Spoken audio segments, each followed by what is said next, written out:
my vice. Man up from Mars, he tripping, I put that on guard. I got the digits, but I am not calling. Wizard at night, this be that forum. I'm still stacked with that. Sunshine after that. Still stacked with that. Sunshine after that.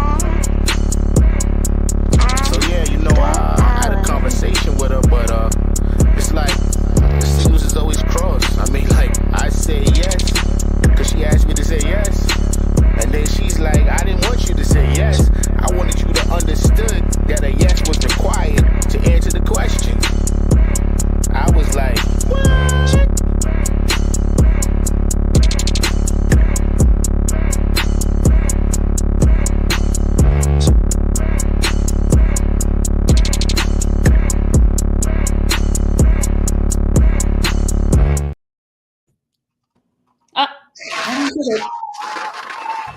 We got no applause. But hey, everybody, welcome to the spot. Welcome to the spot, the Stacked After Hours spot. I am your host, Natalie Cosby, and welcome to the show for Grown Folks Talk.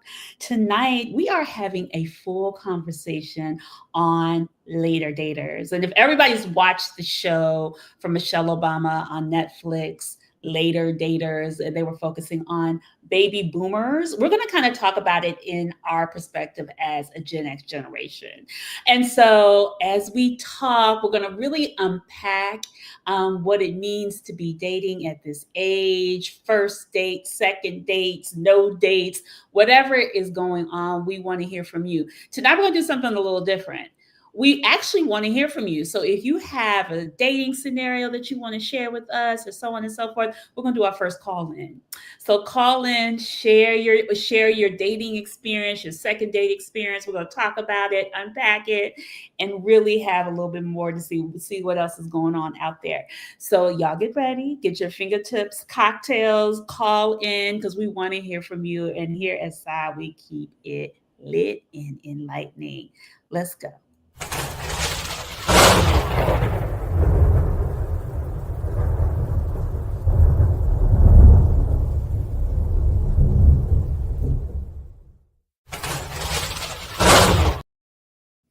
Hi, ladies. I have my girls tonight. It's girls' night. We're gonna have, we'll have a couple brothers come in after, but you guys, y'all watched Later Daters, no? Everybody watched it? Yes.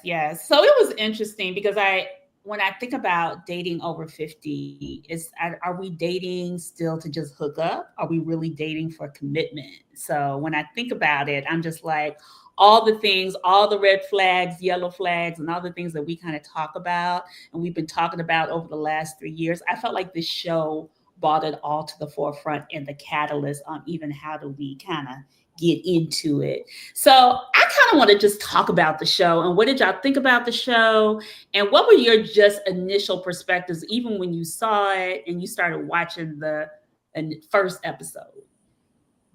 So T, go ahead. I know you're not. Yeah, no, I thought it's kind of interesting from the perspective of you think by the time you're 50 or above that you know how to date. You know what you're looking for is clear, you know everything, but it's almost like you're going back into infancy and you really have no clue what you want, what to expect, because the pool of people has changed so much. So it kind of gave you that perspective of like, I guess, what's out there and kind of how no one really knows how to maneuver that space very well. Yeah. Anthony, what were your first thoughts about it? And the other thing I thought, you're right, Tanera. The other thing I thought is that I don't think people or they realize how set in their ways they were. So it almost as if they had to kind of untrain them to do different things or to think differently about either how they look, how they presented themselves, the things they kept doing over and over again.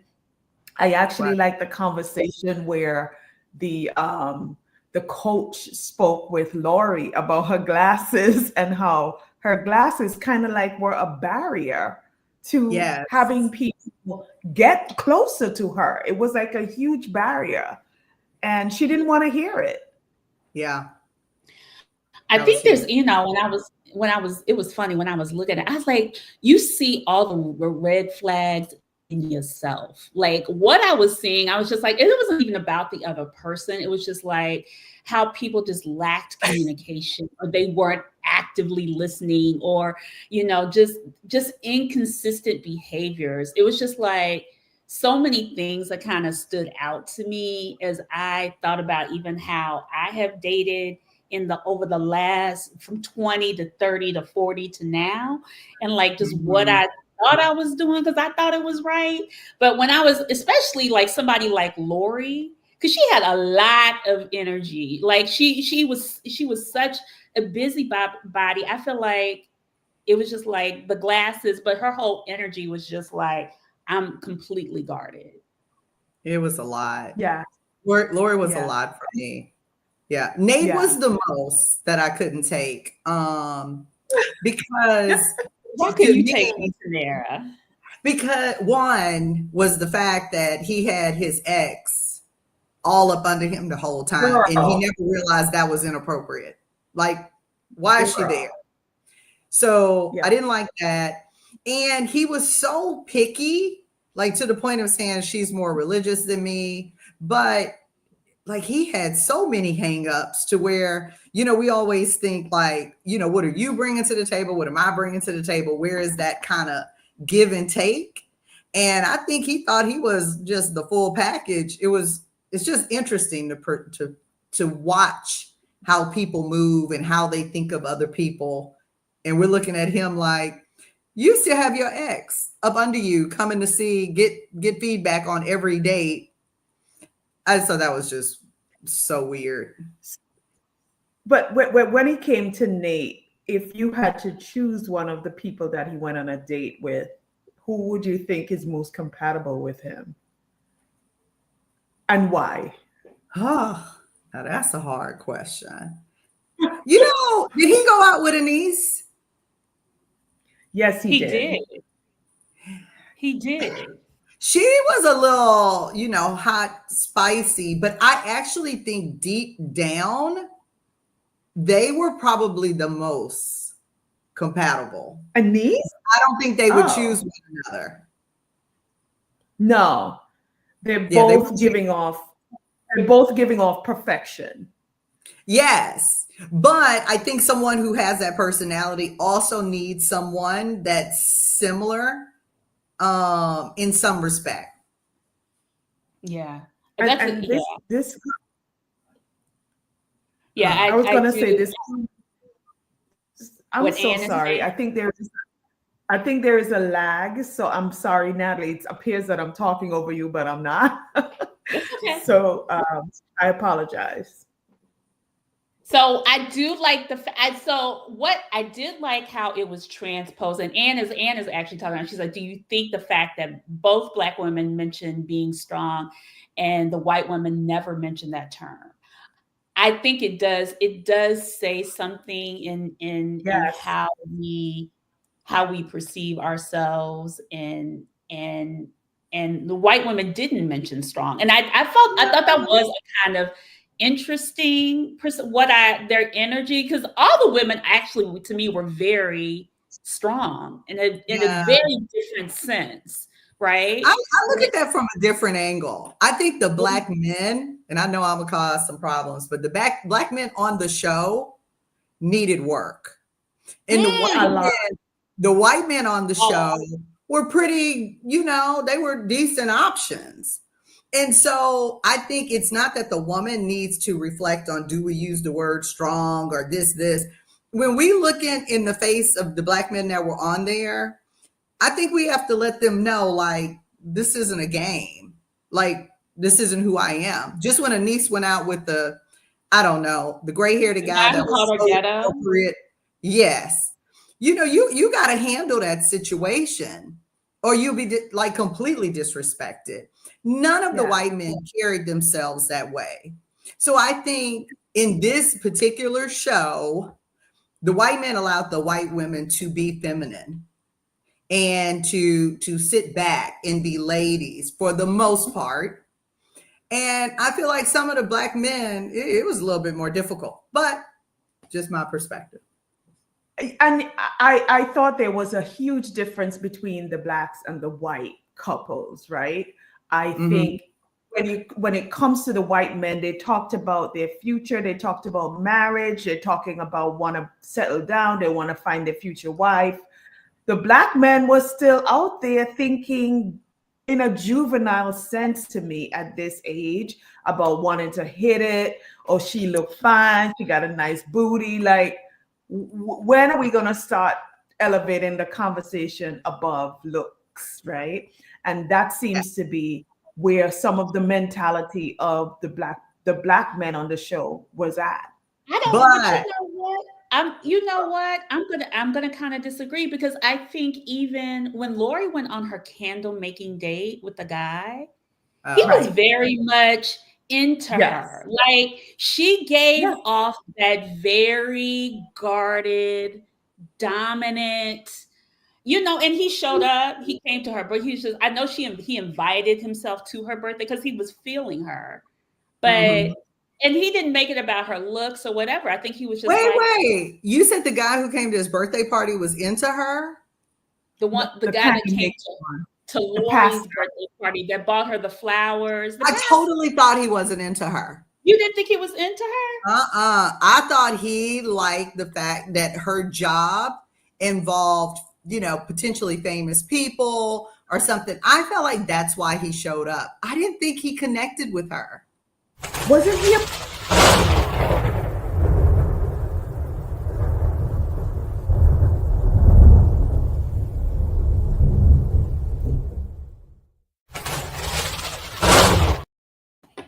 Hi, Malik.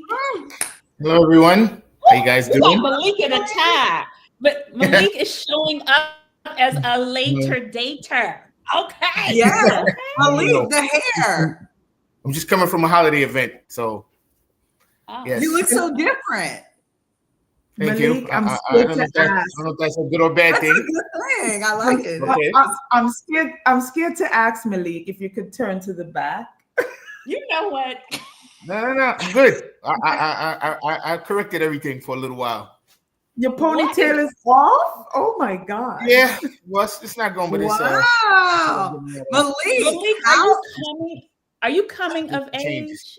Is that what's going on? Huh? Are you coming of age? No, just to try something different, Try something different. Has it changed the dating? It has a bit. Still feeling it out, but it has definitely you what do they say? You reap what you sow. You're attracting a different person. This has allowed me to sow some different seeds, but it takes some adjusting for me to get it to deal with it as well.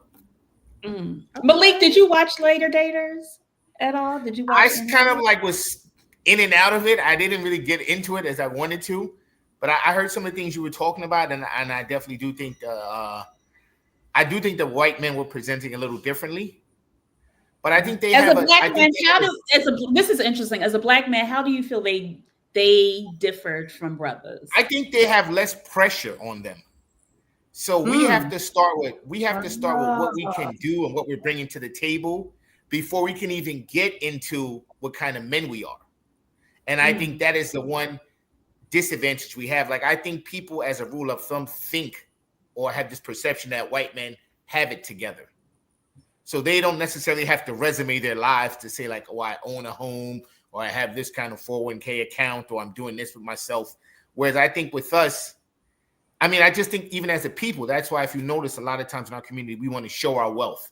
They'll have someone living in the projects but driving a nice car, or that a guy will have on like an outfit that has 1 million name brands and labels on it, just so you have a perception that, okay, if he's wearing this Gucci outfit, he must be well-to-do. And I think that's just something that, and the men in our community, I think, suffer from that more than the women. Women can maybe get by with beauty and look and other things, but I think in our community, I personally believe women first want to know, what are you putting on the table?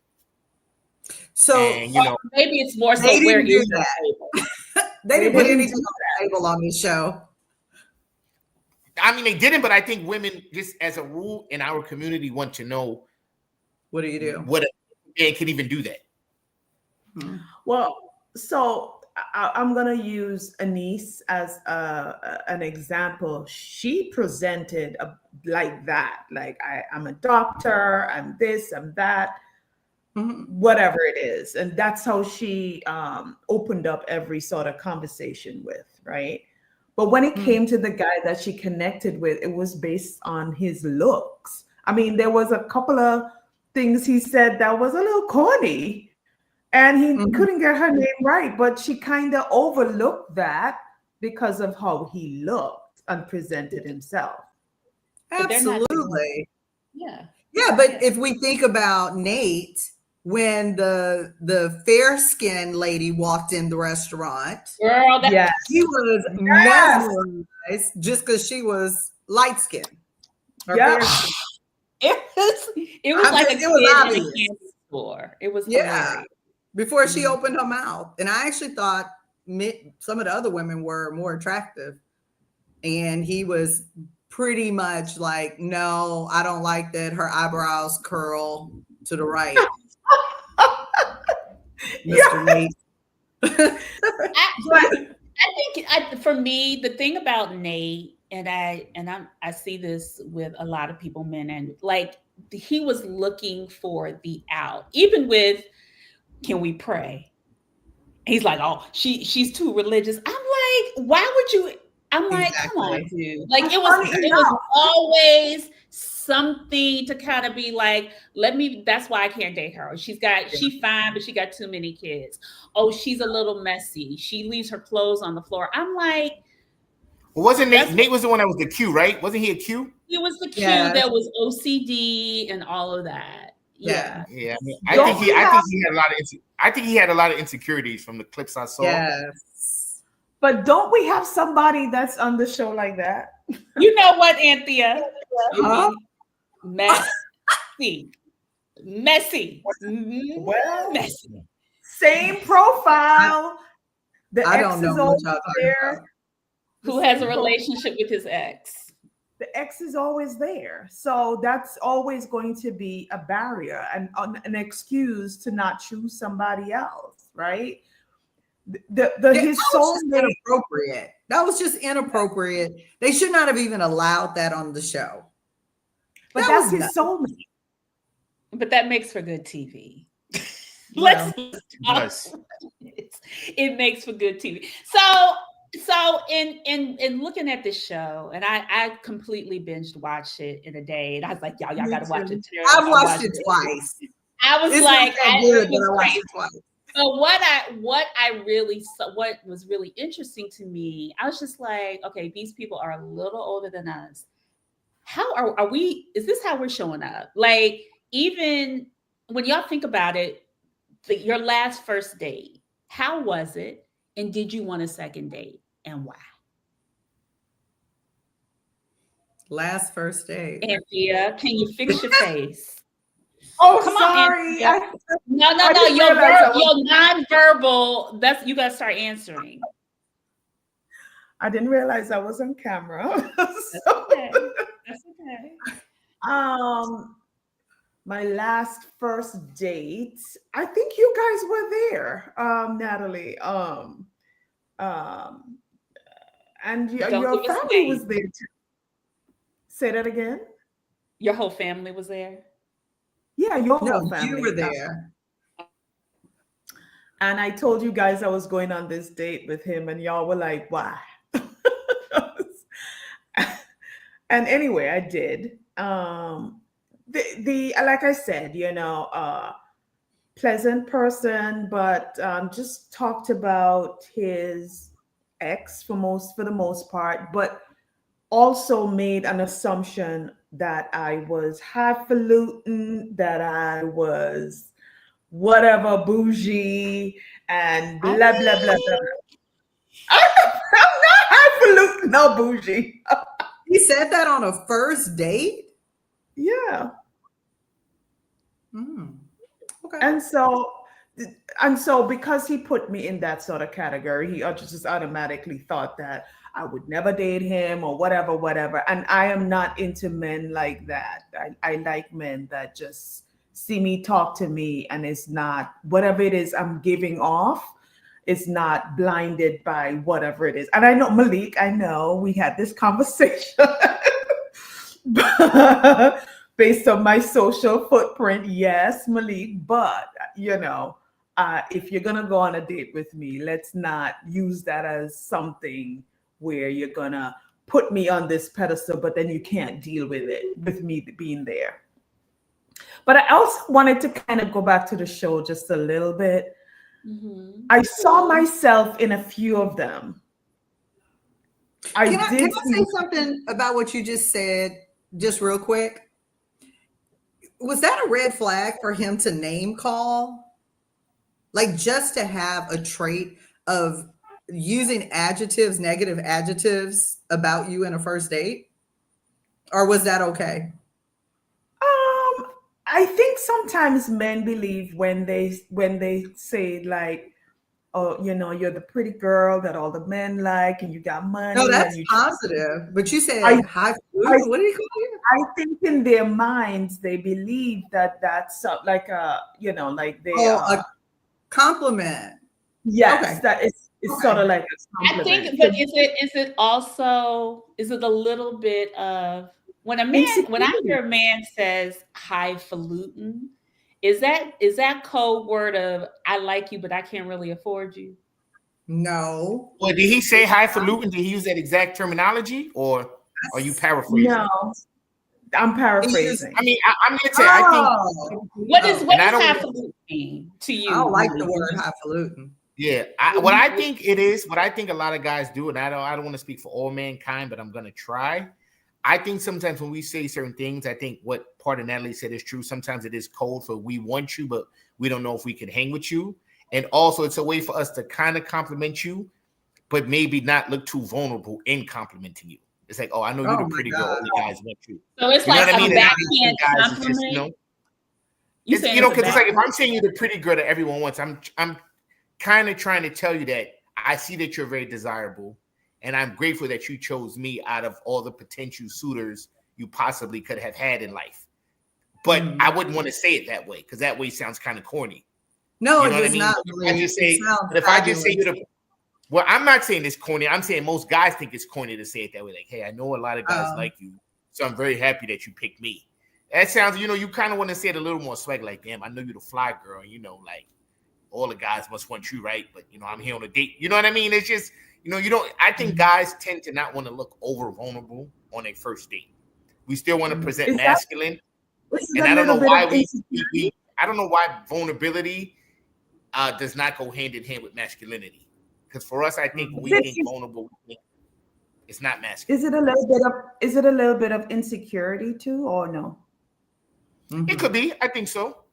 But if I'm on a date with you, I don't know why I would be insecure. Because he won. He got you to the date. So before we go into who you saw yourself in, I do want to talk about a little first date thing, because I think since everybody went through that aspect, as we reflect, as we continue as we put ourselves, technically we're all single. Some of us our second date has continued and continued and continued, right? So yes.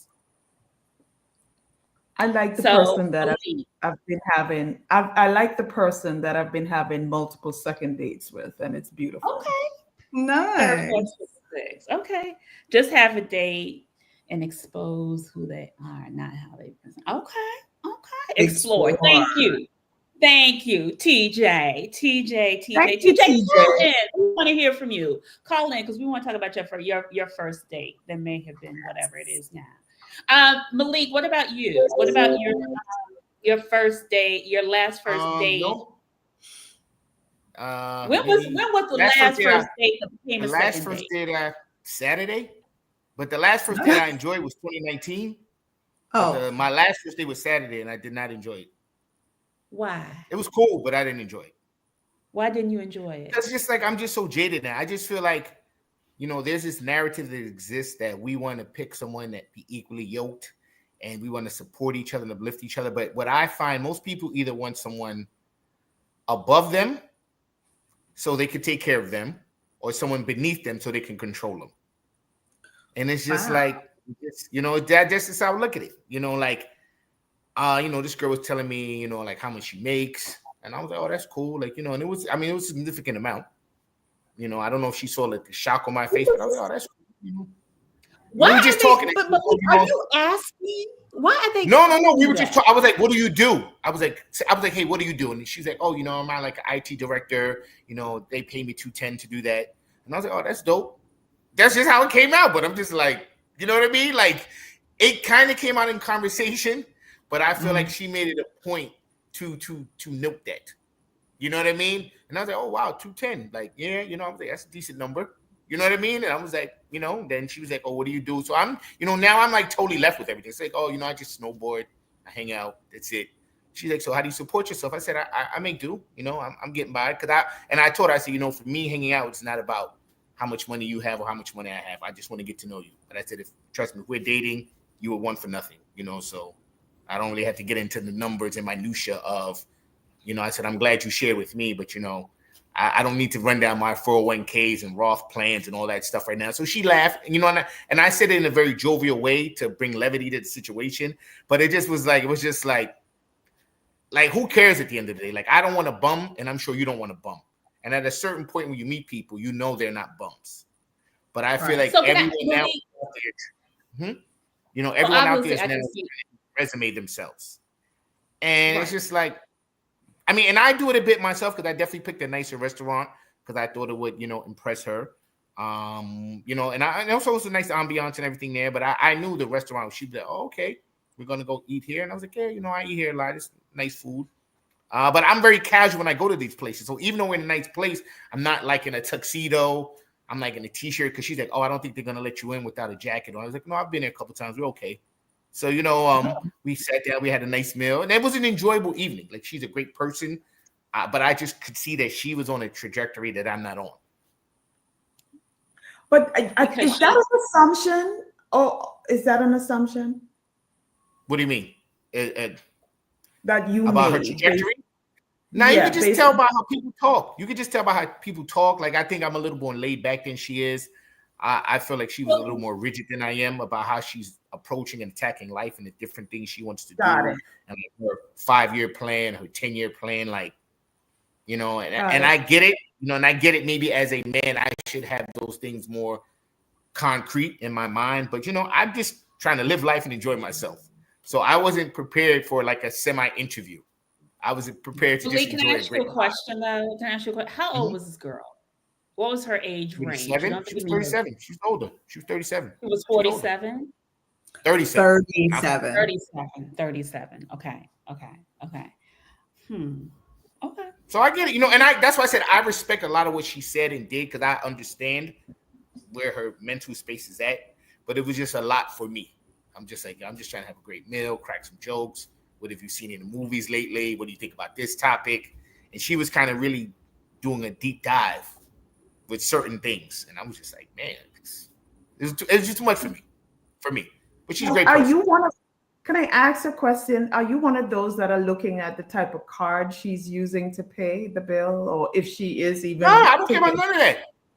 Okay. I paid. I don't care about none of that. I don't care about... Okay. I'm the most laid back person. Like, if you're pretty and smart, that's really that's my baseline. I'm not those guys that's looking at if your nails are done, if your hair is done a certain way, as long as you're clean and not dirty, and I'm physically attracted to you, I figure the rest will work itself out if we like each other and vibe. Got it. I'm not necessarily looking at what your finances are. Maybe if your religious beliefs are super left or your political beliefs are super left. But for the most part, if you're a cool person, because I don't think I attract uncool people. I think you. So Malik, so sometimes people are going to ask you what you do, right? Mm-hmm. So if she didn't put the salary and just kind of had it as a throwaway, would it have been a different conversation or different vibe? I think so, because I think instead of trying to just get to know me, she was kind of trying to figure things out and put stuff together. Like, she's kind of looking at what I'm driving, then where we're eating, then maybe some stuff on social media. And she's just trying so you just snowboard? I'm like, yeah, just snowboard. And she was just like, no, you know what I mean? And I asked her, I said, why does it? I said, in the past, I said, why does that matter? Because here's my thing. I feel like a lot of times, and this is something I just started to do recently, I feel like people use their career sometimes to title themselves. Well, I'm a CFO, and it doesn't matter what the fuck you do. If you're a good person, you're a good person. You could be a mechanic, a doctor, president. So I don't care what you do. If you make your money and you can support yourself, I'm all for that. That's all I need to know, that you can take care of yourself. I have a question for you. Illegal. That's how I look at it. So I just want to know what your character is, what your how emotionally stable you are, how mentally, what your mental. I don't really care what your career is in terms of, you know what I mean, unless I'm interested in it. Like, if you tell me you do something with the legal field, and I'm like, oh, I work with lawyers and I do this. You know what I mean? But like in terms of on the first date, I don't really care what your job is. I really have no, I'm assuming you make some money. So unless you tell me you do something illegal. Malik, how was that your first date? Did you not talk to her multiple times before you went to the fancy restaurant? Like 2 or 3 times. Like we text a couple of times, and we had like 2 conversations on the phone. But it wasn't so you quickly invited her to dinner without. Yeah, I was like, listen. I like to meet people organically. Let's not waste a lot of time on the phone. So what are you doing Saturday? Let's go eat. You know what I mean? Let's go eat. Because I don't really like to waste a lot of time like talking back and forth. I want to see how I am. Talking, wasting time. Actually, talking probably could have saved you a lot of money in that dinner. Exactly. No, but I mean, but here's the thing: like, I would have went out to eat anyway, and I enjoyed pleasant company. And from the phone conversation, I knew minimum she would be pleasant company. You know what I mean? So somebody asked what restaurant, Malik. She asked what restaurant. Being nosy, of course. Ann is like, what restaurant? Yeah, we went to Del Frisco's on 49th and 6th Avenue. Yeah. Pretty cool spot. So if I were meeting Malik for the first time and we talked a couple of times and he invited me to Del Frisco's, I would have my assumptions of who he is. And therefore, if I was insecure, I would come feeling like I need to let him know who I am. So some of these scenarios create that. But if you say, hey, can we meet for coffee? Then we may end up talking about, the basketball game last night or this or whatever. I think some environments feel business-like, serious. And so you conduct yourselves that way. And you did, like Ann said, you did no vetting. No, like she was. I knew she was a cool person. I did the vetting I thought was necessary, and I came dressed very down. I had on a t-shirt and some jeans. But I think you need to give her a second date because I think I didn't even put on any jewelry. I just had on a plain t-shirt with a pair of jeans and some. I think I had on Converse, some white Converse. So I had no earrings, necklaces, watches, bracelets, nothing. Because I said, I'm just gonna go. I'm just bare minimum. So we just talked. Good. I told her about the program, other things, and I mean, like, and I said she was cool, but I just feel like she's like definitely like, she has plans, and you gotta fit into these plans. But I get it. Activity the first time is the best. And I mean, and it wasn't negative. It just was like she was definitely saying like, hey, like I'm at this age, I haven't done X, Y, and Z with my life yet, and I want to do these things. So can you give us things I did? Like I'm already a parent, so she's not a parent yet. So we talked about it, and I said, I said like, she's vetting. It sounds like she's vetting. She's vetting for commitment. Malik. Yeah, and I said, why is it that a lot of professional Black women who seem to have delayed family for their careers or whatever, once their career hits that benchmark, they fast, because some women do delay family for their careers. Right. But she's dating. But I think the other thing is like there are people that are dating for commitment. They're not dating for a hookup or whatever. And that's probably why she's I think Ted said it, but she don't want to waste her time with a man, right, who does not fit her metrics, unfortunately, or whatever. And what does he mean by that? What does he mean by metrics? Like what? Her plan, her game plan, her standards, whatever. Yeah, her standards, whatever they are. whatever her metrics are that she's using to figure out if you're a perfect mate, that metric. But she may be talking to her girlfriends waiting on a second date. We only know Malik's side. He said no. Did you call her? I just miss the days when people just went out. And I guess maybe this comes with youth as well. I think when we were younger, we seemed to be more carefree. You just wanted to meet somebody you like. Don't go to Del Frisco's. You know what I mean? You just wanted to meet somebody you liked. But when I was young, I was trying to go to the grills. Remember, the grills was the Del Frisco of its day. I was going in the grills. Like, I always try to show a lady a good time on a date. That's just me being me or being a man.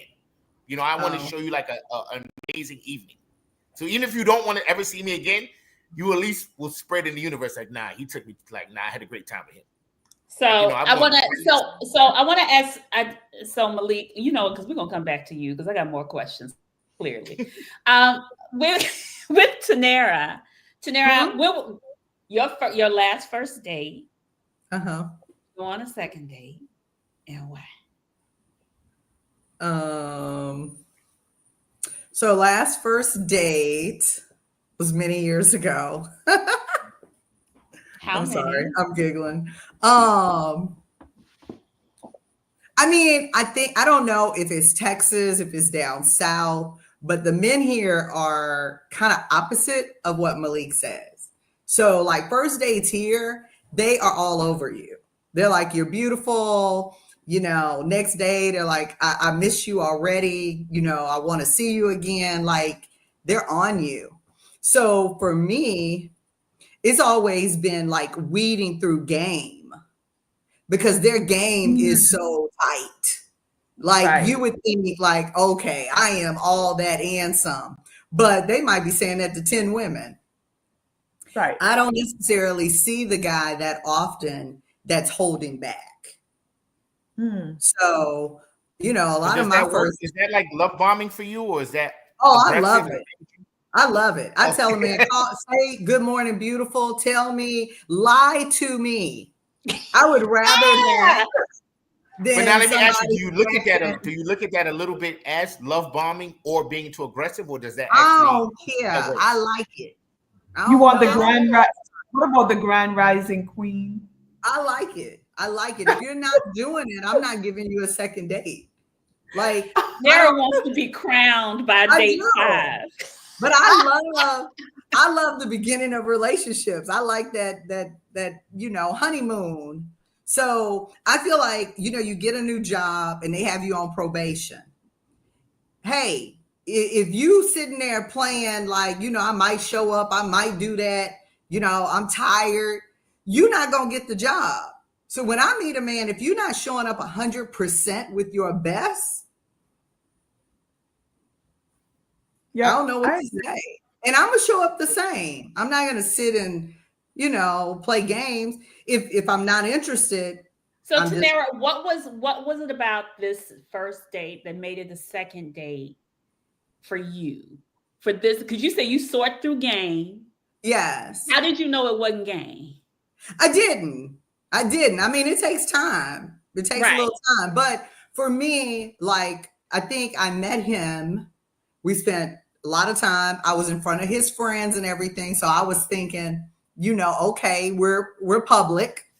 I went out of town, and I think on my way back, I was like, hey, I just landed. What you doing? He was like, hey, you know, stop by. So I went over. So here I am at his house.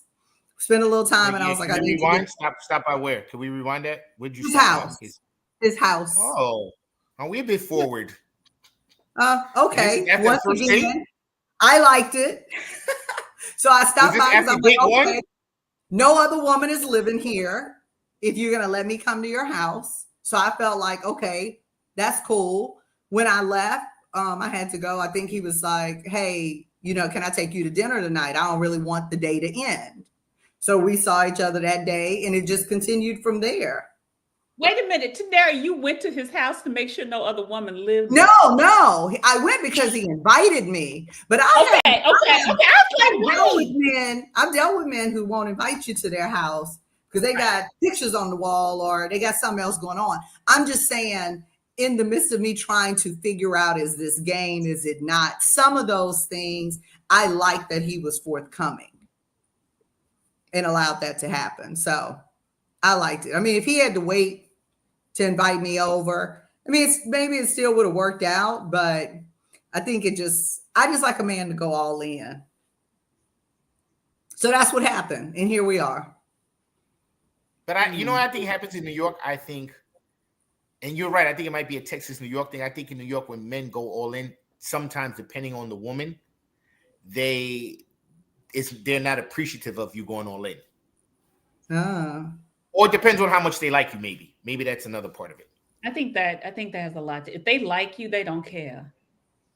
I feel like if they like you and you're respectful about it, I don't think they care.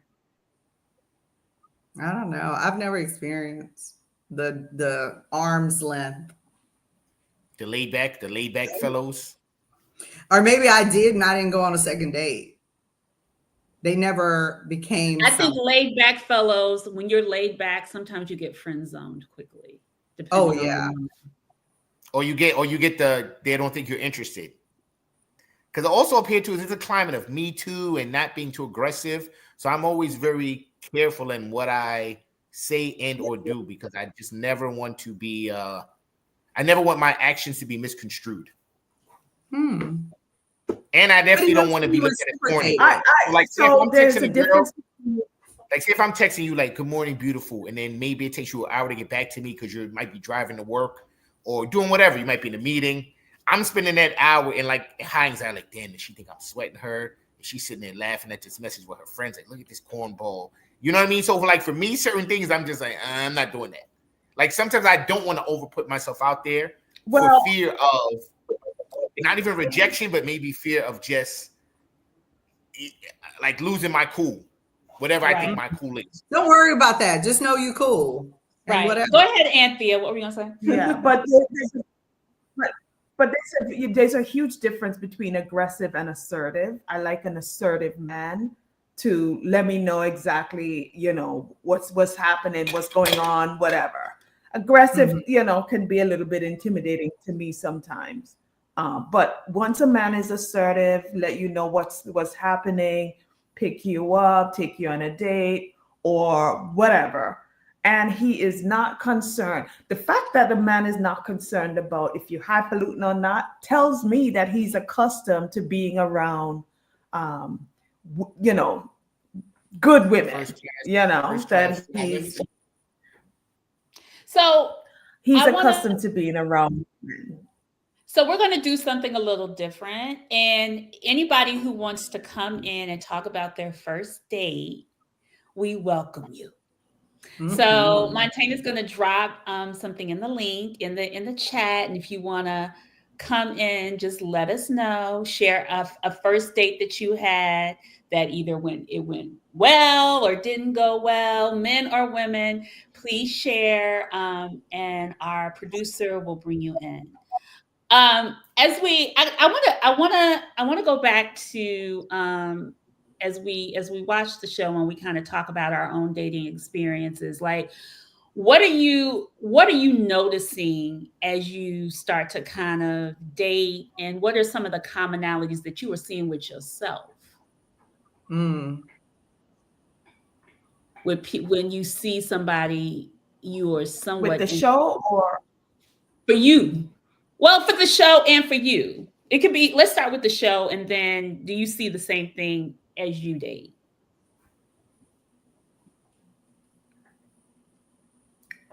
I'm not really dating like a lot of different people. I'm pretty much dating, like someone. So but as I do interact with a lot of different people, and who have said pretty much, let's go on a date or let's meet up or whatever. Like I was telling you, I do see some commonalities in some of the people that were on Later Daters, and just kind of made me do some self-reflection. What were some of the commonalities? What is so the indecisive? indecisiveness. Sometimes, like if I'm not interested in someone, I just start looking at little things like, "Ooh, he had a white T-shirt on and the neck was broken." But you do what Nate does. Are you doing what Nate does, Anthony? No. Lori did that. Yeah, not Lori Nate. Nate is crazy. I'm kidding. Yeah, I'm kidding. He crazy. Lori. Okay. Anything else that y'all saw? I think, again, like I said at the beginning, I think we're like starting this stage again. And so for me, it's almost like I'm getting to know myself again. Like I was a different person dating young. I very much had expectations. This is what I'm looking for, all these things, because you potentially were going to produce kids and you were building wealth and you were building your life and, all those things. Now you're on like this, like chill phase. And sometimes you may allow some things or some people to enter your life that may not be completely what you would have previously looked for, and navigating that. I think that's the difference, for me. Again, at this age, most are kind of self-sufficient. So what do you value in a partner? What do you need from a partner? Being able to partner, where to give and take. I think it's just, man, I just feel like I'm learning all over again. So Dr. Carwell had it, and he's like, I don't understand how 50-year-old plus women still don't know what they want in dating. I think we're constantly reevaluating ourselves. I don't think it's reevaluating, but we're in different spaces in our lives. No, I don't think that's just for women. I think men and women, you really don't know what you want. It's like part of us just wants companionship. Part of us maybe, and a lot of people have so many different histories. Some people are divorced, so they never want to be married again. Some people have never been married, so they're looking for marriage. You know what I mean? So I think that's a very complex thing to say, because I think everyone wants to be in the presence of someone else. And then you also have to consider the source. Build from there. Yeah. Because I have some days where I think I want to be married. I've never been married. And then I have other times where I'm like, I don't know if I want to be married. You know what I mean? But I still want a person. So depending on which mental space I'm in that day, I could say something that might be totally off-putting to a woman. And then to say, you know what, I do think I want to have a person to take my last name and share my life with. But then other times, like, can we just live together and have the same, it's the same effect? So, I don't know. It was funny. That's the question. I'm sorry, for Dr. Caldwell. I think that is it. Like if you're dating, like I've been dating, a couple of years, and it still becomes a question of, do I want you to leave clothes here or do I not? Do I want to go to the family reunion or do I not care? Do I want you there Christmas morning when I'm with my kids and my grandkids, or can you be somewhere else and I see you later? It doesn't change the dynamic of love or what that is. I just think as you're older, you kind of have your own independence, your family, your kids, your responsibilities. And so it just changes. And so figuring out how these two people come together and meet the needs of each other, I think it's new. I think people at 50 or whatever age should be thinking differently than how they were. I think, it's funny when Suzanne, the white lady with the white hair. Yeah. Mm-hmm. She ended up with Avery, and Avery asked her a question and she looked very well, very, very, very well. I mean, compared to what I don't know what he was comparing it to, but they got together, so on and so forth. And the one thing that I found interesting, he's like, "So, do you want to get married?" She's like, "I'm good. We could just do this right here. I don't need to get married again." And I think the funny thing is, I think men automatically assume we just want to get married again. Some of us do, because we, whatever reasons or whatever. I know I'm in a relationship, and the relationship, that's kind of my end goal in this particular relationship. But I think it's interesting where she was just like, Been there, done that. I'm good. I don't need to be married again, but we can talk about it a little bit later. Yeah. I'm You know? Suzanne. I don't think I'll ever marry again. I don't even really understand why. Why? I don't know. So no, that's not an option for me.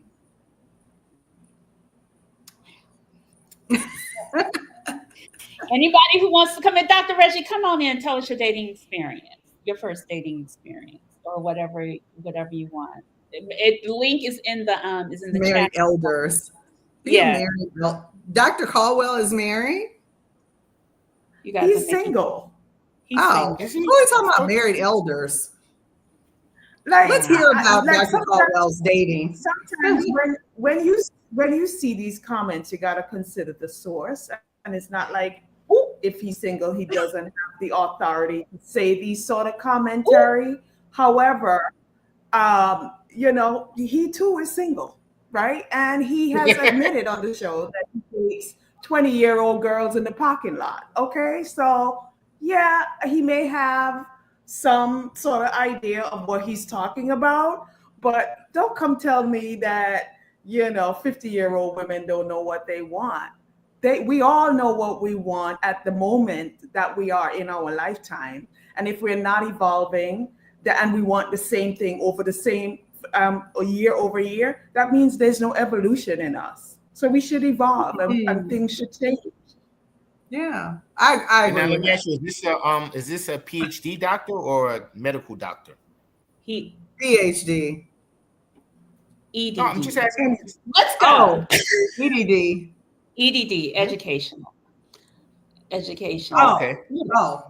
I think EDD. So when we think about what Dr. Reggie just y'all basically schooled, whatever. What are the non-negotiables at this point? Whether you're dating or in a relationship or not. Like, what are those non-negotiables? You like, I'm doing this or I'm not doing this. And are they negotiable on particular people? Have they been? And Natalie, could I ask you another quick question before you dive into that? Is it wrong if you don't have any non-negotiables? No, I don't have any. I feel like I want to have non-negotiables. Like, some people will say, like, sometimes I feel like. Do you have boundaries? But do you have boundaries? I have boundaries, but it's like, I'll give you one. Like, sometimes people ask me, do I want to have more children? And I'm like, I already have two. They're in their 20s. So, like, mostly it's no, I don't want to have more children. Because my fear is for one of my children to have a child that's the same age as my new child. That's like a nightmare in my mind. Like my son or daughter have a 2-year-old, and then I have a 2-year-old. So there's a piece. So there's a piece of me that does not want to have children. But then if I met the right person in their early 30s and they're like, hey, I want to have children, I feel like I might be open to the idea. How old are you, like, in my 40s. How old are you? Mid-40s. So Malik, you're open. So I feel like maybe I am selling myself short because I don't have some firm non-negotiables. Like, how some people say, like, I don't want to be married, or I don't want more children, or I don't want this. I don't really have anything that I'm so set in stone about. I have a preference in what I'm leaning towards, but I'm like, I love kids. So if I'm get married and, I'm with the right lady, I mean, I had children without being married, so it probably would be even better to have that experience with a wife. But then there's another part of this. I don't want to be 50 with a 2-year-old. Exactly. Malik, do you prefer younger women? No, I don't actually. I prefer just cool, attractive women. I don't really care how old you are. You don't care. I have been in spaces. Do you trend younger? Well, I have been in spaces that have more attracted younger women, but I'm starting to change. If you have the Sexy Red concert, yes, you're not finding Condoleezza Rice at Sexy Red concert. But I'm trying to find myself more like City Winery when Music Soul Child performs or Maxwell performs. So I realized when I did change certain places I go to, I am, attracting and targeting a different age demographic. So it doesn't really, it doesn't matter to me. I mean, I want you to be of a certain age. I want you to be older than my oldest child. Yes. which is 25. So I want you older than that. Please. You know what I mean? So but 26 is good. You know, but I mean, I guess I don't even that's like a thing I don't necessarily ask right away, like how old you are. If we look age appropriate, I don't think to add. Now, if you look like a baby, yes, I'm like, how old are you? But if you look like a grown woman, and then with the hormones and chemicals people have now, you don't know how old someone is. Exactly. 19-year-olds look 50. So you need to ask what age. So sometimes I don't ask, but I'm starting to ask. And I just find if my old motto used to be, if we look age appropriate together and we enjoy each other's company, I don't really care as long as you're of a certain age, like at least 28 and above. But now I'm trying to keep it in the 30s. I mean, at some point, yeah, I was, I dated someone and yeah, I might have been like, Malik, what are they teaching you? What are they giving you? How are you growing? I look at relationships as we both should grow in some respect, something. And maybe a 28-year-old can help you to grow. I don't know. But I mean, I will say this. When I dated this younger person, she had a very entrepreneurial spirit. And I was just kind of doing my corporate thing. What was she selling? Girl, that's a whole other conversation. But what I'm saying is that she definitely helped me get into a more of a space of, like with youth, you tend to be more adventurous. Don't say a 28-year-old helped you to get somewhere. No. Well, she helped me. She helped me develop a more entrepreneurial mindset. Because when you have a job at a certain age, you kind of get into a routine. I have my job. I get this amount of money. I'm putting this much away from my 401k. So she was like, how come you don't think about like doing your own business or doing this or doing that? And she just had a little more hustle to her. So she kind of made me start working on some projects that I had been delaying for a long time. Because I'm like, listen, I go to work, I get my money, I'm good.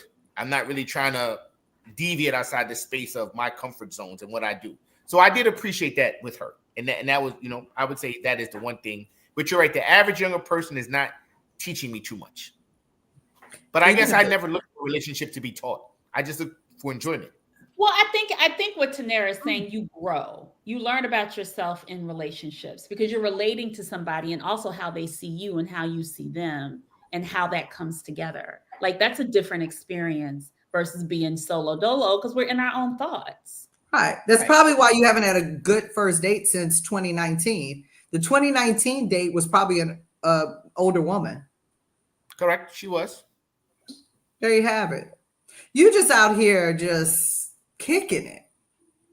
I am. I'm just like, I don't have like no game plan. So I'm just enjoying life. Right. And I think the funny thing is, it's just like, and don't know and for Dr. Caldwell, it seems like the men at 50 or 45 don't know what they're looking for either. God forbid you don't know that. God forbid. Because Malik, what did I say last week? The evolution of Black men is interesting. I didn't say that y'all ain't involved. Don't stop that. But anyway, Malik, can I in thinking about that, when you were talking about your whole the second date that you had in 2019, I think the funny thing is like not having a game plan doesn't mean that you can't have fun and kick it. That should actually be a part of your game plan, no? That is my only game plan. You can still that could be a requirement of your Natalie, that's his only game plan. That's my only game plan. The so I guess when they start getting into certain kind of conversations and discussions, I'm drawing a blank, and I think that might be a turnoff to them. I'm like, Malik, yes, it is definitely a turnoff for a grown woman. You know what I mean? And I'm like, I just don't think about certain things. I just really don't. And I understand they're important. And I do want to have those conversations, but it's just not at the forefront of my mind. Like my life is good. My finances are okay. So I'm kind of content. I'm not thinking about getting a retirement property or having a rental property so we could travel and do these, and a lot of women, they got I say this, a lot of women have like their shit together where they're like, listen, I have this property over here because I use that passive revenue stream to pay for my vacations. I like to go away 4 times a year. I'm doing this and I'm doing that. And I'm just like, damn, I go away a lot, but I just wing it.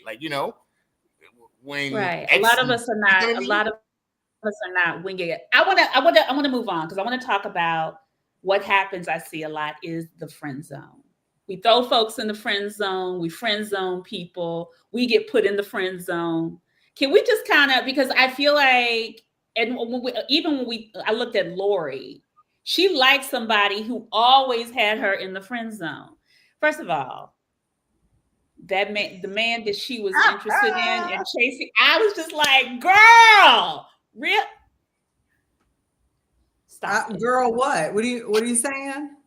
I'm just like, I got no vibe from him being interested in her at all. Oh, well, yeah, in women. In women. Yeah. Huh? You thought he was? Oh, okay. You thought he was what?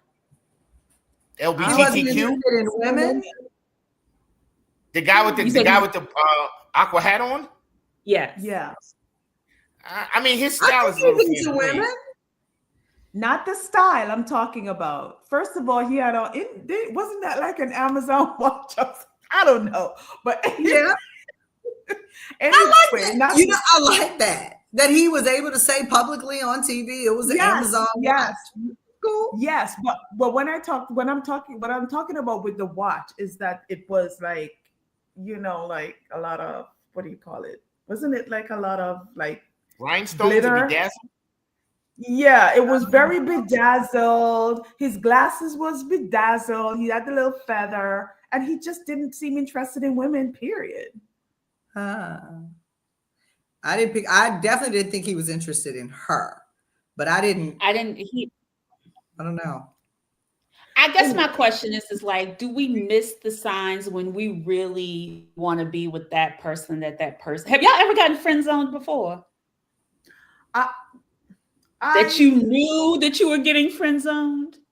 Like, it's a humbling experience. Trust me. When you get friend zoned, it's like, oh, let me pick my face up off the ground right now. It's what very do you mean friend zone, huh? You like a guy, but he's like, damn, Tanera, you like a sister. Like, you just mad cool, and you just not a potential partner or mate in his mind. I wouldn't deal with him even as a friend. If I like you, if I start out liking you, we're not going to do friends. So I guess it never becomes, if there is an attraction, like I'm not going to transition to a friend. To me, you get friend zoned when you do not communicate effectively. And you going with the flow thinking I'll figure it out later. And I'm not going to ask these questions and all of that. You played yourself and you got friend zoned. I ask questions. I like you. You like me? No? Okay, cool. Nice meeting you. Goodbye. Do you still do that? Tanera, do you ask that same question if it's potentially a professional environment or an environment where you will see this person repeatedly? Oh, I work from home, so no, I haven't. Well, I mean, like pre-pandemic, or like when you were in college, and because for me, when I'm in a social space that I might see you again, I potentially do not want to ask certain questions, because if you do tell me something that's not favorable, I'm like, damn, I got to see her every Thursday now at the book club meetups. You know what I mean? And she done told me. I want you to be proactive with your feelings and know that even if you have to see somebody all the time and they didn't like you, they're lost. But it's just a weird feeling, because then when I say hi, it's like I don't want to be like, oh, is that a hi? Because you can't have me, nigga. You know what I mean? Like, it's just, I don't know. I've never, like, unless you put up it's almost like you got to give me a stop sign that has a green light, and then I'll go in. But I don't never just walk up and like, hey, I like you. That's just never, my entire life, that's never been my thing. I've been fortunate that the signs have been very visible, but because I never want that. I think this is the difference. I think this is why a lot of people are getting friend zoned. I agree with you, Tanera. People are not asking questions. They're kind of just assuming and just going with the flow. I learned that the hard way, because there was a brother that I was, he was like, give me your number, put it in my phone. We were exchanging, we were talking and blah, blah, blah, blah, blah. I was like, oh, he likes me. He would come to my birthday parties and whatever else. Like, and then I took him around my family. And I was like, okay, I'm really digging you. Girl, he was just like, oh, I just want to be friends. I was like, wait, what? I was like, Negro, you have been in my life for the last year and a half. Year and a half. You Girl, didn't. it was a year. I mean, let me say this. It was like in and out. It was like hopscotch. And I was, or like not even hopscotch. It was like double dutch. I was like, what in the entire fuck? No. And then I was just like, you know what? I will never do that again. No. Because I did not ask clarifying questions. And I wasn't 40 yet, but I was approaching on 40, and I was just like, I will never waste my time. It's one lesson that you have to learn once. But you know, do you think sometimes people really don't? Do you think sometimes people really don't know that you like them? Yeah. Like, do you think you have to ask those questions? You know. Because I'll give you an example. Like, I remember it was like, I want to say 2014, 2015, almost 10 years ago. And the reason I remember so vividly, because this was around when the Freddie Gray situation happened. This girl lived in Baltimore. We're conversing back and forth. I'm going to see her. She's going to see me. I end up going out to Baltimore for her birthday party during the whole Freddie Gray riot situation. And I didn't even realize, because I'm from New York, I get out there. I'm like, oh my God, I'm in freaking Mad Max war zone. So I'm doing all this stuff. So I'm like, and then one day we're talking, she's like, you know what? She's like, damn, you're like one of my closest friends. You always show up for me and you do this. And I'm like, man, you don't realize I'm checking for you? Like, you know, like, you think I would just come out here to Baltimore just because I'm a nice guy? Why didn't you ask? What made you not ask? I just was like you said, I was just going with the flow. Like, we'd have long conversations. You know what it is, Tanera? I think part of it is you don't want to get rejected. No. Because you know they don't like you. Right. But no, I thought she liked me. I did kiss her. I thought she liked me. I think even with the guy that I'm talking about, he was like, let's go out to dinner, let's hang out, let's do this. I was like, okay. I was like, it was just crazy. We would be sitting on the park and they're like, oh, y'all are a cute couple. And I was just like, So did you feel like he didn't like you or you didn't like him? She liked him. Maybe I did. I think initially he did, and maybe I didn't move on. But I was just like, oh. I think initially he did. But so you should have asked those questions. I didn't ask those questions fast enough. Yeah. You know what? I have been in situations where men want to sleep with me, but they may not want to girlfriend relationship me. That part. And I have asked those questions. Like, you know, you acting like this, but you know, if that happens, you my boyfriend. They like, nah, I ain't looking for that. All right, next. We're not about to be in a friend zone. Like, I've had what that. we doing? I've had that situation. Fortune favors the bold, so I guess you're right. But you're right. Certain questions, I guess you don't want to ask for fear of not hearing what you want to hear. You're not for every person. So someone not looking at you a certain way has no impact on who you are. It has no impact on how you look, who you are as a man, nothing. It's just everyone's not for everyone. That's not defeat. That's just life. Yeah. Yeah. Yeah. I'm wondering, like, to me, those are some of the behaviors that keep us single at this age. Like, I think sometimes we're still in our 30 plus 25, 35 mind instead of being like, oh girl, you 50. Like, time is of the essence. It is. Ask the damn questions, or get off the pot, or whatever. Get off the pot. Like, I think it's always like, what are the behaviors that y'all think are keeping people single at this age? What are some of the behaviors you could even talk about? I mean, we could talk about the stuff in the show, but I think the show also kind of is a telltale of what we see. I've seen over the years. Sometimes you have like a block that you're not even aware of. I know for me personally, I was really good friends with someone for about 2 years or maybe 3 years before I even asked, like, do you have a girlfriend? Are you seeing someone? Whatever. And then the minute I asked those questions, he's like, oh, so you like me? I didn't know you liked me. And then things just heated up.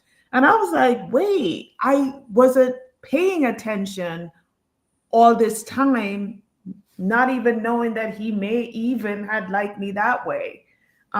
So sometimes I do also have blinders where I'm not really making the connection if somebody likes me or not. But then there may be some times where I'm like, oh, all along, this person has been standing next to me and I never really paid attention. I don't know. I mean, I think ignorance is bliss. So I think when you're young, you know less about the world and about relationships and about social interactions. So you kind of do whatever comes to your mind. And I think sometimes the more informed you get, it helps you, but it also hinders you because you're thinking now in a more calculated and objective kind of like, okay, well, this might cause me to be me too, or this, or I know people that show these signs, go through these things, so let me approach her this. You know what I mean? Like when I was young, I didn't know what women went through. So if I saw you on the street, I'm like, hey, what's up, sweetheart? Can I walk with you? Can I talk to you? Can I take you out for some coffee, tea? Oh, you don't drink coffee? You don't like caffeine? Let me get you some tea. I just like, when I don't think, I'm just all in. But as I got older, I started thinking like, oh my God, this woman might have been harassed by 20 men today. I don't want to be the 21st guy to harass her. She, you know what I mean? Like, because I know more women, I hear more stories, I hear more what people go through. So I think I'm more mindful. And in me being more mindful, sometimes I give myself certain opportunities because I'm like, I don't want to be,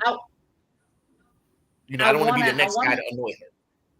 Right. I want to invite Dr. Reggie's been having all these comments. Montaigne, go and drop a link so he can come on up in here because I got some things to say. Oh, man. You got some things to say to him. Because his last question while he sits behind the screen is why are women over 50 holding out on sex? Yes. Why or what? Women over 50 holding out on sex. They holding out on sex, boo. Who said they were holding out on sex? They holding out from Dr. Caldwell. Dr. Caldwell has that problem. Maybe he ain't getting none. Who told him that? Now, let me mention this. Do you think it presents a moral dilemma if a woman or man just wants to have a physical connection with you and nothing more? No. At this age, as long as you communicate it and it's mutual, it is what it is. You would be surprised how many women are like, that's all I want to. No, I'm not surprised, but I just feel like, because again, we are raised a certain way to have certain spiritual values and certain moral compass that to just engage on that level. Sometimes I'm always wondering, like, am I doing them or myself a disservice if I'm looking for a quote unquote relationship? Why does our moral compass determine our value? Because when I look at the one thing I saw that was different with the Black women is that we were because we're so judged all the time, we've even confined ourselves to our own freedom. Like the white women were free, happy, doing whatever. I mean, they live in white privilege, but even in their dynamics and how they engage, it's just like the whole moral compass thing. I needed to stop. Yeah, because Pam, was that her name? Pam. Yes, Pam was her whole life. She was her whole life. Her entire life, she was a hoe. Now, if a Black woman would have had the same story as Pam, we would definitely have a show specific to that. Because I tell you who's moral compass men, they judge her, but she don't give a fuck, and she keeps being a queen, is Erykah Badu. She don't give a damn. Oh, yeah. You're right. She can give we definitely call Erykah we call her the Nutri-Grain hoe. And you're right. She don't care. Why she got to be that, though? She got three rapper baby daddies. We have that narrative to stop. So what? I mean, she has 3 rapper baby daddies. And anybody else like Black China with 3 rapper baby daddies? Future got 8 baby mamas. Future is a Badu. Malik, how many kids do you have? 2. By how many mamas? How many baby mamas you 2. got? Okay, and so if you have a third, and if you have a third, once I get that third, how many? Yeah, once I get that third, I will join the Badu club. But I'm hanging on. Long as you know you in that club, I'm hanging on by thread. By A3. And I guess you know this, and I guess I don't know why, but I guess it's just because maybe we pedestal our women, or we pedestal women's sexuality. No, No, we judge. No. Yeah, I'm just trying to say. I think that's why. I think that's why No. the Not negative at all. narrative exists. You look So for that every when a woman opportunity does to put the black woman You know, down. when a woman does do it, it's like we want to shame them, and I don't think it's right. I mean, I do think you have the right to be free and do whatever you want, but there's a Only social label black that's men gonna do come it with to that. black women. White No, you're men, right, none but of I us, think- no one shamed Pam at all. They treated her like I mean, a we are lady. shaming her. We just called her a hoe, so we are shaming her. I did, but if And that I think everybody You know else what? would. Wait, I think It's a Malik, double standard. let me say It's this. such a I was double with a standard. group of people watching it, men and women, Mhm. professionals watching the show. The whole conversation for 30 minutes was a niece showing up to that date with that black dress on, and she fine as hell, but she wore that little bitty dress showing her legs, and they thought it was so inappropriate. Do you remember the black dress with the guy that was, they were like, oh my God, the women too. They were like, that's so, you should never wear that to a first date. And I'm thinking, hell, if I'm her age and fine like that, I'm wearing that damn dress. Even if I'm not fine, I'm wearing that dress. Like Pam, it was a whole crackhead. And no one said anything. Pum shorts, okay? She was not, now y'all know she was a crackhead. She was a crackhead. She was a hippie. She was a hippie. I'm gonna call her a hippie. Meaning she did a little bit. She's still coming off her acid. But I liked her. Right. I liked her. I didn't mind her at all. Okay, so obviously she was a little cool. She was different. She was on some medicine. Y'all are hilarious. So what do you think? So final question before we go into the Somebody said she was Breaking Bad. Something. She was doing something. Somebody's like, yep. What do you think? What is the end goal at this age, y'all? What is y'all's end goal? Peace. Peace. Whatever it is that make you happy, that doesn't cause you stress. If it's a fuck buddy. Being happy. Yes. Being motherfucking happy. Well, I would say a partnership. A partnership that entails That's peace it. and happiness. Who gives a fuck what people I don't think? know how to define the parameter of how I'm the partnership tired is of coming what together. Okay, y'all talking over each other. Hold on. Anthea's on delay. Go ahead, Anthea. Finish your thought because you were getting talked over. Finish your thought. Listen, at this age, I need to be happy. Yes, at this age, I need to be happy, and I don't give a fuck what anybody thinks.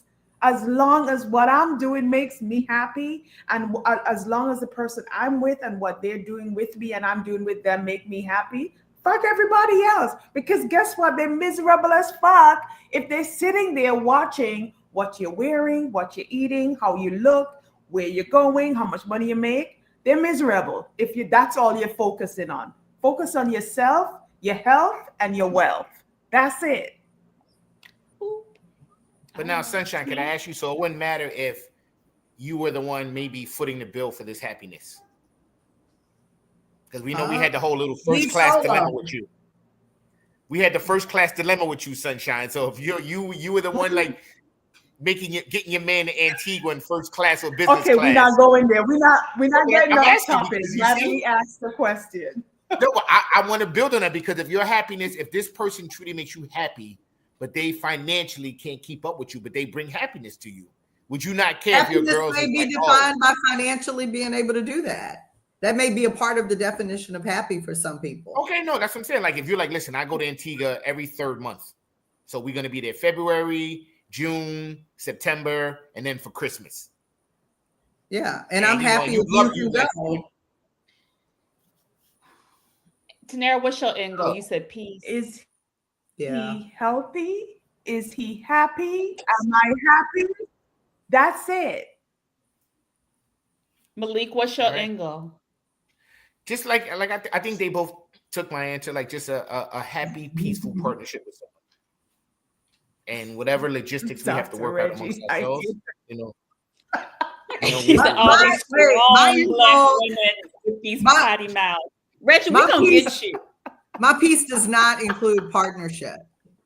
I just said peace. Your peace does not include partnership. Oh, well, Wait mine a does. minute, 'Cause I want to Tanera. have someone to share my life. Wait. with. But Tanera, you're in a part. You know what? You're right. I just said when you said what is your end goal?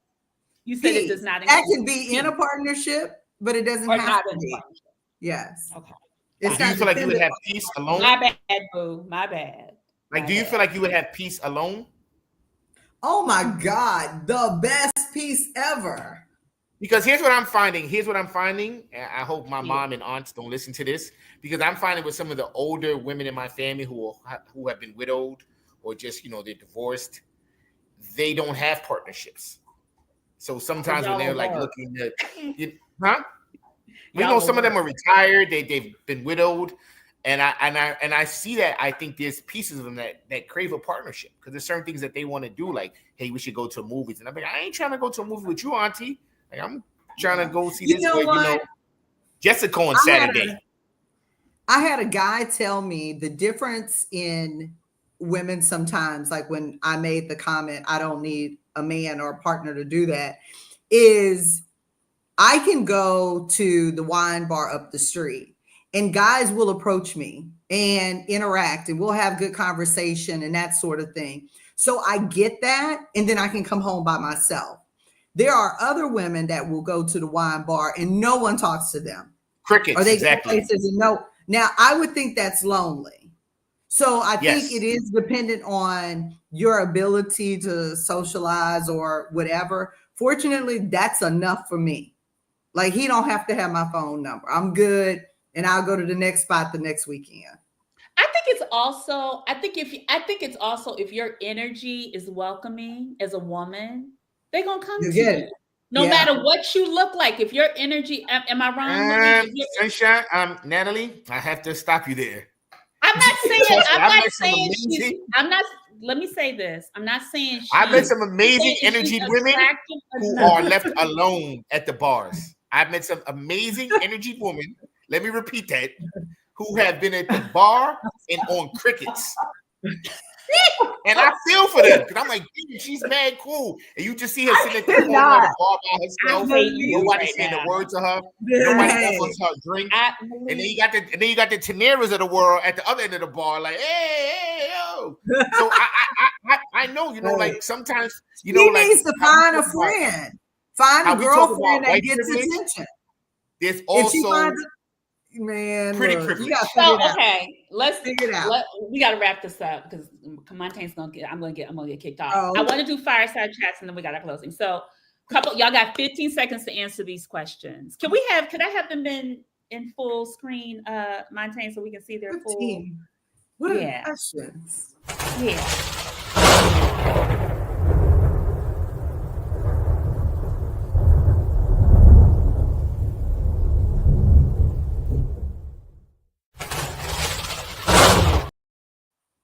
Real quick, y'all.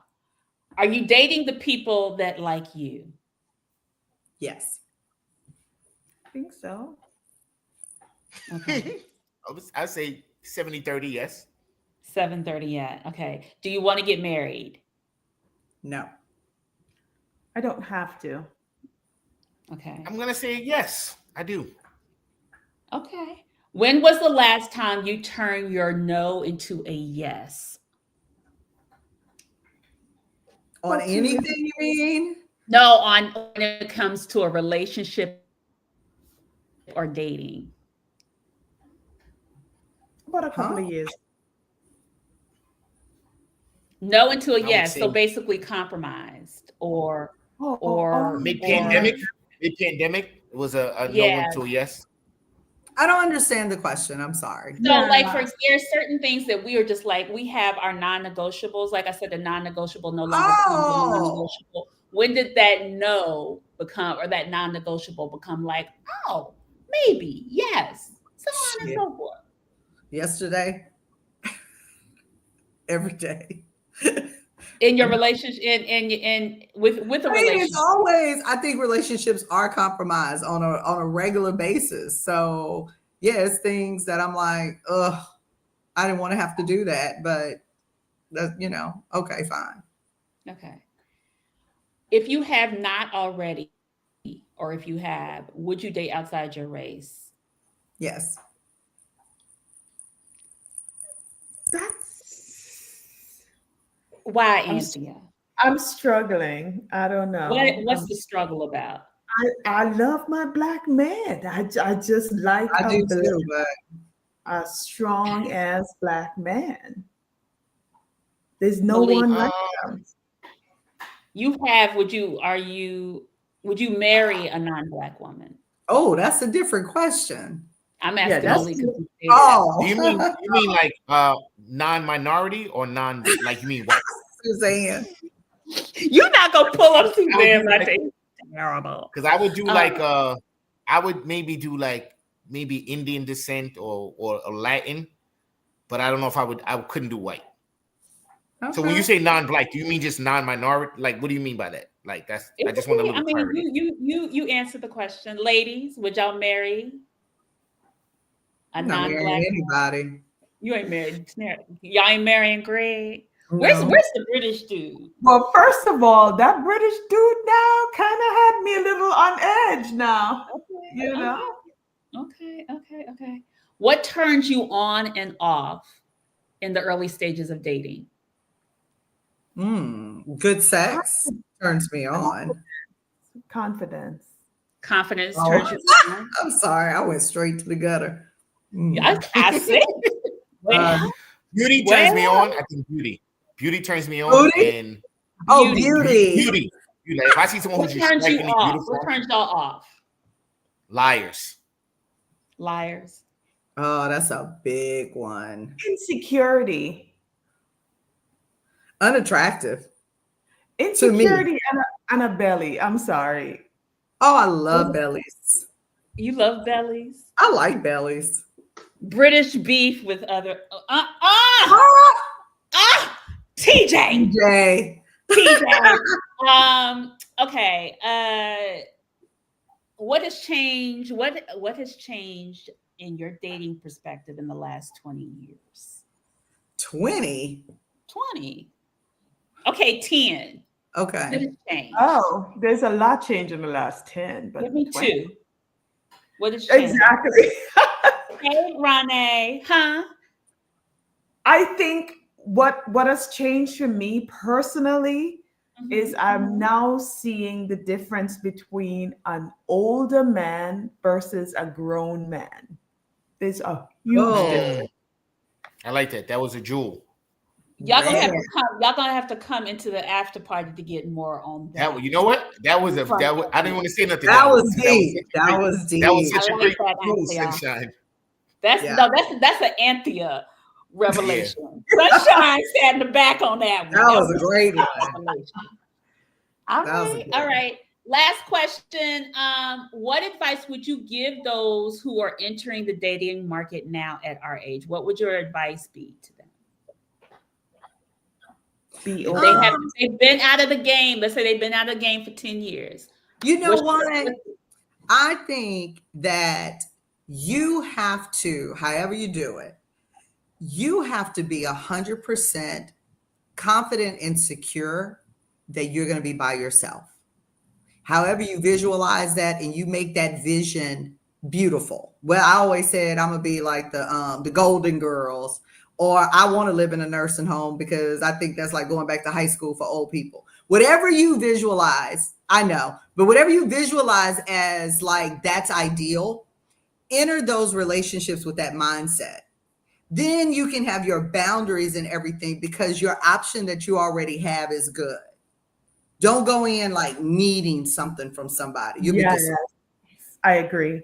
And my thought is just be open and just be open. Stop with the I don't do this, I don't do that. Like stop putting yourself in a box. Be open. You never know.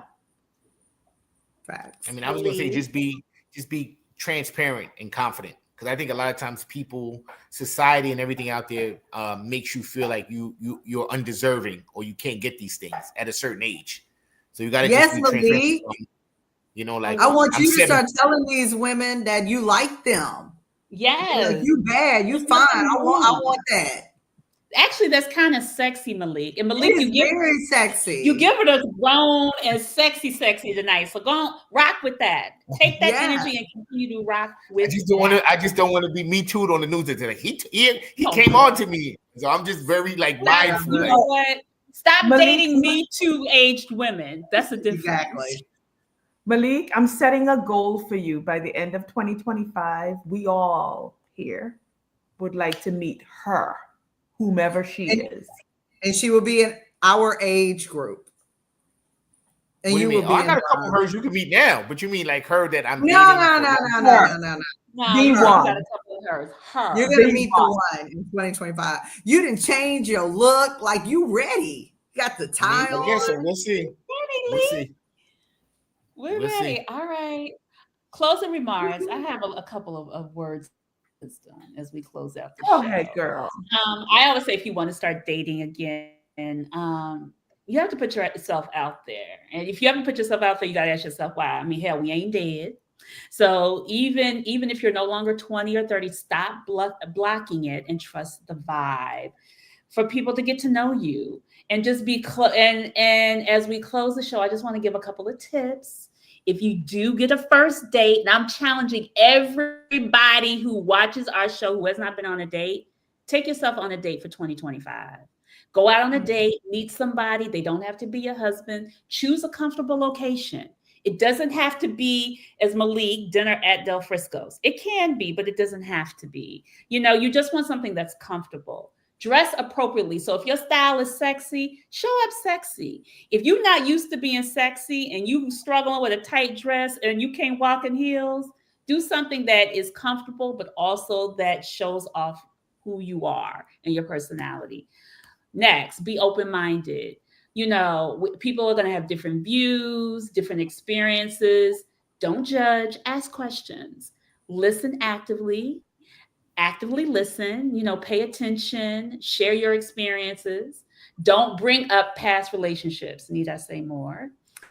And be yourself, not your representative. And stay positive and have fun. That's it. And no salary. Right. That's what I'm saying. I didn't say nothing about salary. Keep it light. Keep it easy. Exactly. Come to the after party. We're going to talk more. Yeah. Thank you, guys. Have a good one. Thank you, Tanera. Thank you, Malik. Thank you, Sunshine. And me this in the after party. See y'all. Happy New Year, everybody. And we'll be back Merry in Christmas, January. girl. Merry Christmas first. Merry Christmas. Happy New Year. All that. Happy holidays. Happy Kwanzaa. Kuji Chakalia. Ujima. All that, y'all. We'll see y'all next year if you don't come into the after party. Thank you, everyone. Join Stacked After Hours, The Spot, where grown men and women gather to have candid, also honest discussions about the state of life, love, and more. The Spot is a hybrid of in-person and weekly virtual gatherings. Join our Facebook group and answer our daily questions. Subscribe to our YouTube for our weekly live talk shows and join us on Zoom for our talk show after parties for lively conversations with other opinionated, grown, and sexy professionals. Just search, like, follow, and subscribe to Stack After Hours on Facebook groups and YouTube. Also like and follow our brand pages at Be Stacked Wellness on Facebook and IG. So wherever you are, at home or abroad, pull out your laptop, tablet, or smartphone and join in the conversation with the members of Stacked After Hours. The Spot by Be Stacked Wellness. See you there. As you know, and if you are new to the Stacked family, we always keep our conversations lit and enlightening.